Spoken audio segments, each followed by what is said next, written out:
pleasure to serve thee, and love to obey thy command.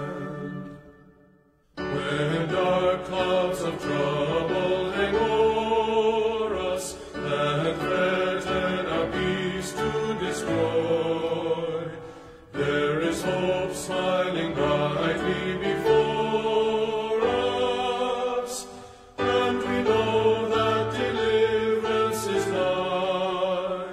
We doubt not the Lord nor his goodness, we proved him in days that are past.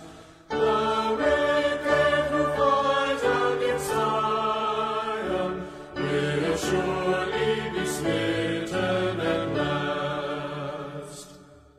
We'll sing of his goodness and mercy, we'll praise him by day and by night. Rejoice in his glorious gospel, and bask in its life-giving light. The song to eternal perfection, the honest and faithful will go, while they who reject this glad message shall never such happiness know.